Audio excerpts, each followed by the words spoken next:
내용이 뭐 어려운 것은 아닙니다. 하지만 좀 복잡하죠. 뭐 이 사람 저 사람 나오고 또 왕이 어떻게 연결되는지 하는 부분이 좀 이렇게 혼란스러울 수 있습니다. 하지만 정리를 하면요, 이제 본문 내용을 간단하게 정리를 하면 유다 왕 아사라가 나오죠. 이 사람이 50년째 통치할 때, 그러니까 이 사람은 유다 왕입니다. 그러니까 오늘 본문은 유다와 이스라엘 이렇게 겹쳐서 이야기가 되는 겁니다. 그 사람이 아사라가 50년째 통치할 때 이스라엘에는 누가 등장하냐면 7대 왕조. 7대 왕조. 그러니까 이스라엘은 총 몇 대 왕조라 그랬죠?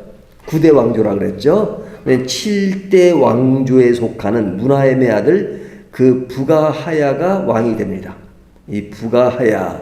그러니까 이제 부가하야의 이제 아버지가 문하엠이 되는 거죠. 근데 이 문하엠은 그 전 왕, 그 살룸을 죽이고 10년간 통치하다가 죽고 그 아들 부가하야가 왕이 되어 2년간 통치합니다.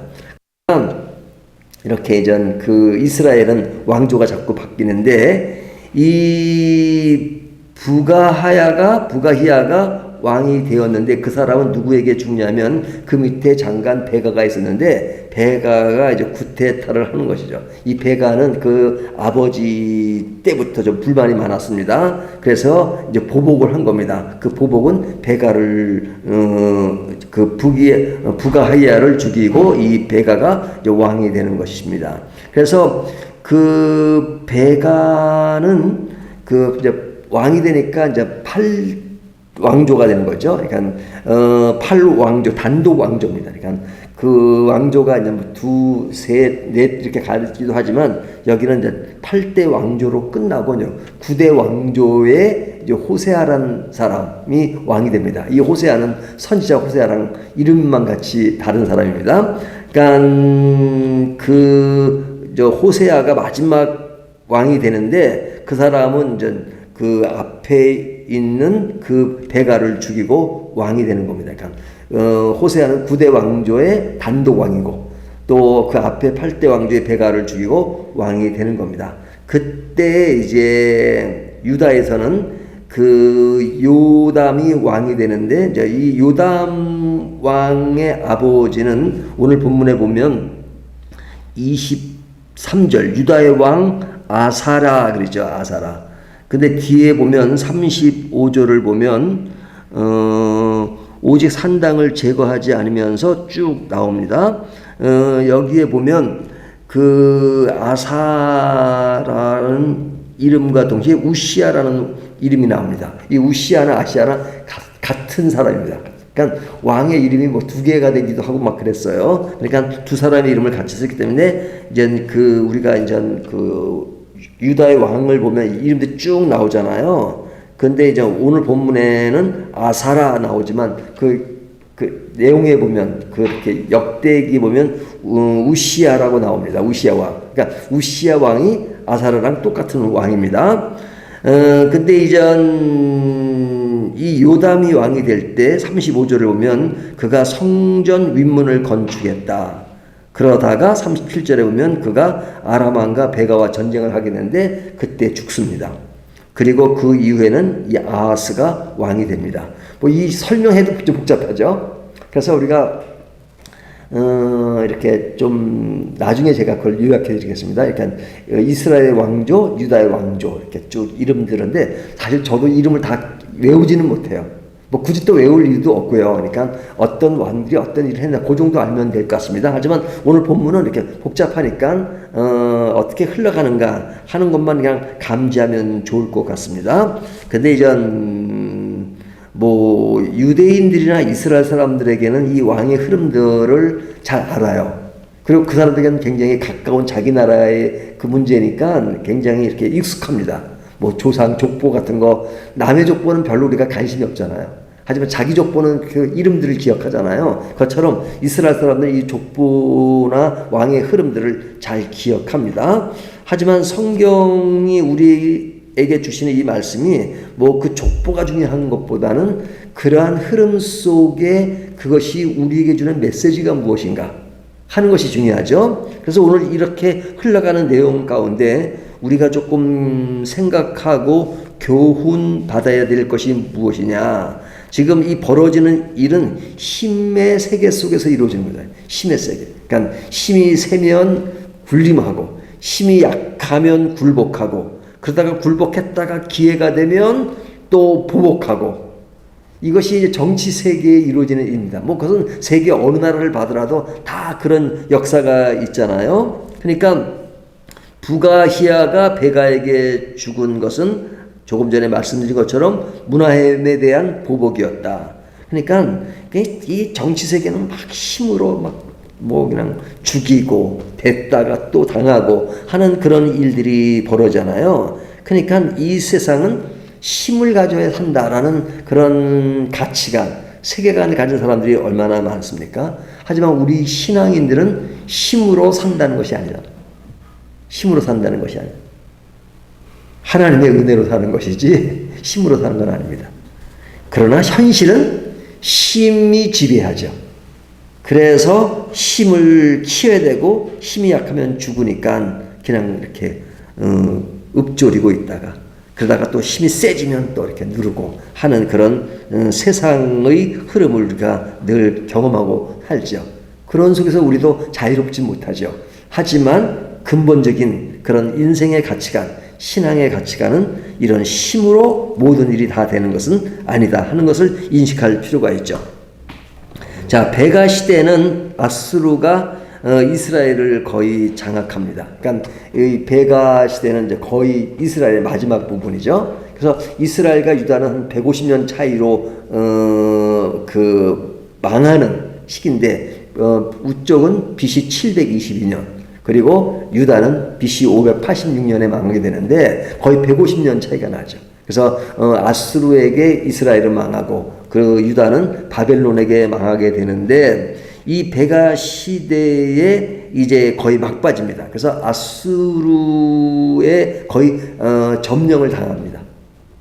점령을 당하고 그리고 제일 마지막 왕이 호세아라고 그랬잖아요. 그러니까 호세아 왕은 아수르가 장악을 하면서 베가 왕을 제거하고 그리고 이 호세아 왕을 누가 세웠냐면 아수르가 세운 것이죠.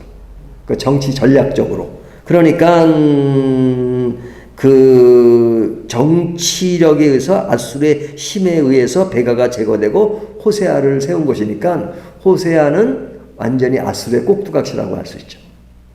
정치의 세계가 이렇게 흘러갑니다. 힘의 상태와 정치적인 상태는 뗄래야 뗄 수 없는 그런 것을 보게 되죠. 그리고 요담은 그의 아버지 아사라와 이렇게 동시에 통치를 합니다. 그러니까 아버지의 힘으로 통치를 하다가 나중에 이제 때가 되니까 뭐 나이가 먹고 그러니까 그의 이제 힘이 드러나면서 왕이 되죠. 근데 이제 이 왕이 될 때 오늘 본문에 보니까 그가 성전 윗문을 건축했다 이런 말이 나오잖아요. 물론 산당을 다 제거하지 못했다. 이건 이제 유다의 이야기입니다. 그런데 재미있는 것은 보면은 그 요담의 어머니가 누구냐면 그 사독의 딸이에요. 사독. 이 사독은 유명한 사람이죠. 제사장으로. 제사장의 딸이니까 그 어머니의 영향을 받은 겁니다. 유담이. 그러니까 어머니가 성전의 이제 윗문이 좀 안 좋으니까 그것을 네가 고치고 하는 일을 하라 하고 이제 그 어머니의 영향을 받았죠. 그렇지만 산당은 제거하지 못했다.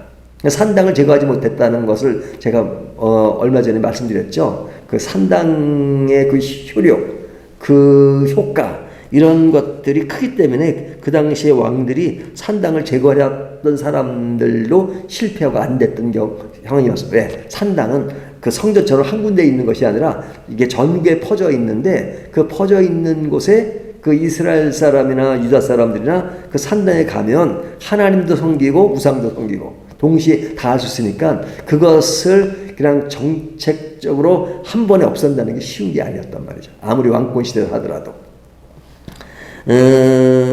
그래서 이제 그 어머니의 영향으로 성전의 어떤 일부분을 수정하지만 그러나 산당 제거에는 힘이 들었다는 어떤 그런 정치 세계 속에서의 그런 갈등 요소, 그런 것들을 간접적으로 표현하고 있죠. 그래서 우리가 이 보면 이제 그 왕들의 그 이어지는 일들을 보면 뭐 어떤 왕은 굉장히 악한 왕이잖아요. 아하스 왕 같은 경우는 유다 왕조의 그 악한 왕이지만 그의 아들 히스기야는 굉장히 선한 왕이죠. 그러니까 아버지가 악한 왕이라고 해서 그 뒤에 왕도 악하게 될 확률은 많지만 그러나 꼭 그런 건 아니란 말이죠.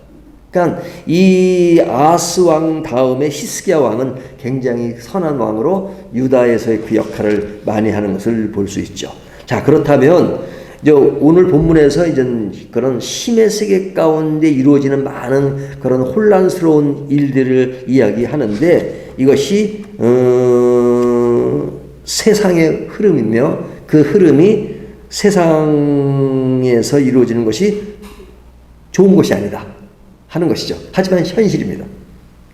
그 현실을 우리가 어떻게 인지하고 살아야 하는가 하는 것인데요. 자, 이러한 그 성과 악이 난무한 이런 가운데 이루어지는 것은 뭐냐? 뭐 이제 이런 얘기합니다. 성과 악은 유전인가 아니면 환경인가? 어떻게 생각하세요? 이제 의사들을 보면 이제 안과 의사들을 보면 이럽니다. 사람이 눈이 나쁜 것은 유전입니까? 아니면 그런 습관성입니까? 그러면 어떤 사람은 유전이라고 말하는 사람도 있고 어떤 사람은 어떤 그 습관성이다. 근데 이제 보통 습관성으로 많이 얘기를 하죠. 그것처럼 사실은 뭐 어떤 사람에게는 유전인 경우도 있고 어떤 사람은 뭐 처음에는 눈이 좋았다가 그냥 눈을 이렇게 이렇게 뭐 잘 사용하지 못해서 늘 TV만 본다거나 모니터에 가까이 있으면 눈이 나빠질 확률이 많잖아요. 그러니까 이런 두 가지 요소가 다 있잖아요. 근데 성과 악에 대한 문제에 있어서 보통 그 위에 어떤 집안의 문제로 인해서 그 영향을 받을 수 있죠. 하지만 반드시는 아니죠. 반드시는 아니죠. 성경에 보면 뭐 악은 뭐 유전이 되는 것처럼 이야기하는 부분들이 있어서 어떤 사람은 뭐 그 저주의 흐름이 어떻게 된다. 뭐 그렇게 주장하기도 하고 물론 제가 동의하지는 않지만요. 그러니까 어떤 그런 영향은 받을 수 있지만 그러나 유전이라기보다는 어떤 환경적인 요인이 많죠. 예, 어떻게 그래서 아까 말씀드린 것처럼 전 왕은 악했는데 후대 왕은 좋고 또 앞에 왕은 좋았는데 뒤에 왕은 그렇지 않고 아까 이야기했듯이 아하스 왕 다음에 히스기야는 선한 왕이지만 그 다음 왕은 또 좋지 않잖아요. 그러니까 어떤 환경 속에서 영향은 받지만 반드시는 아니라는 거죠. 자, 그렇다면 이제 우리가 사는 이 사회나 이런 것이 사실은 아주 냉정하게 보면 항상 옳은 것보다는 악한 것이 더 난무하잖아요. 그런 속에서 하나님의 그 가치관 이것을 갖고 살아간다는 것은 결코 쉬운 것은 아닙니다. 그렇다면 개인적으로는 그런 환경 속에서 그런 것들을 내가 부딪히면서 바꿔가면서 살아야 되는 것이잖아요. 그래서 진짜 예수를 제대로 믿으면 고독한 겁니다. 이 세상과 체질이 안 맞아서 그래요.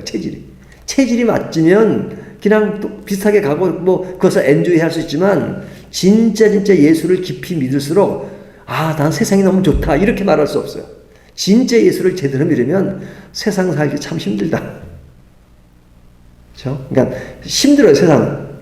단 그 힘든 세상 속에서 하나님의 사랑과 은혜를 맛보고 그 속에서 그런 것으로 기뻐하고 감사하고 그리고 즐거워할 수 있는 것이지 이 세상 자체는 체질에 안 맞습니다. 체질에 맞으세요?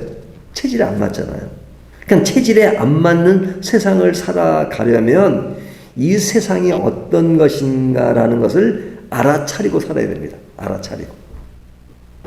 이 세상은 정말로 선한 길로 가지 않고 악한 길로 간다. 그래서 그 세상의 관습, 세상의 관습이라고 하는 것은 그 관습이 지배하기 때문에 나도 은근슬쩍 끌려가잖아요. 지배를 받잖아요. 그런 지배를 받는 곳에서 나는 다른 모양새를 가지고 살아가야 되겠다.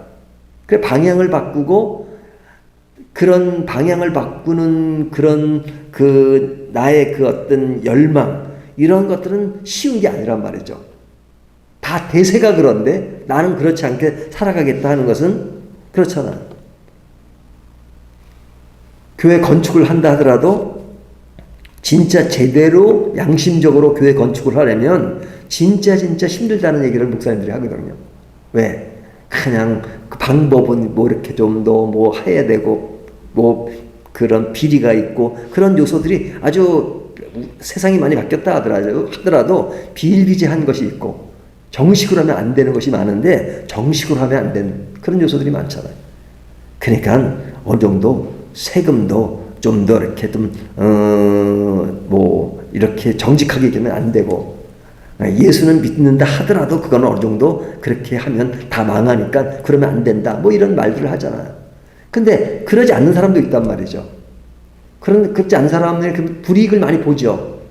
그러지만 불이익을 본다 하더라도 하나님이 원하는 가치관이 그러니까 나는 그 길을 가야 되겠다. 그럴 때 오는 고독이 있다는 거죠. 세상 사람들은 그런 사람 아유 잘한다 이렇게만 얘기하는 것이 아니라 바보라고 얘기한다. 바보. 뭐 세상은 그렇게 사냐 지혜롭지 못하게. 그런데 성경의 인물 가운데 중간중간에 위대한 인물들이 나오고 성경 인물은 아니더라도 현대를 살아가는 인물 중에 진짜 우리가 우러러볼 수 있는 그런 인물들이 등장하는 것을 보십시오. 그런 사람들이 어떤 사람이나 고독을 느끼는 사람들입니다. 왜?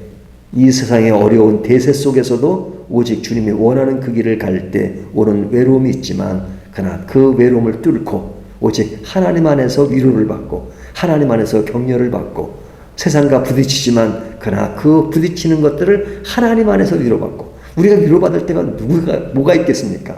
하나님의 말씀 속에서 하나님 안에서 위로받는 것 그것이 믿음의 사람들입니다. 그러나 그런 믿음이 아니고 세상의 흐름대로 가면 늘 오늘 본문에 나온 것처럼 죽이고 또 자기가 왕이 되고 죽이고 뭐 그런 것들이 반복되고 살겠죠. 저희가 왕은 아니지만 세상에서 뭐 진짜 죽이는 건 아니지만 세상에서 굴복했다가 또 기회가 되면 올라갔다가 뭐 그러면서 사는 세상의 흐름이잖아요. 그 흐름 속에 우리는 어떻게 살아야 되냐. 그 흐름에 똑같이 말려들어서 살 것이냐 아니면 그런 세상이지만 나는 그런 세상에서도 영향을 전혀 안 받을 수는 없지만 그럴 때마다 하나님께 의지해서 그런 것들을 아주 몸으로 부딪히는 어려움이 있지만 그러나 극복해와서 점점 나은 내일을 향해 가는 것 그것이 믿음의 길인 것 같습니다. 오늘 말씀 속에 내 삶의 믿음의 길은 무엇인가 하는 것을 다시 한번 점검하는 저와 여러분이 되시기를 주님의 이름으로 축원합니다.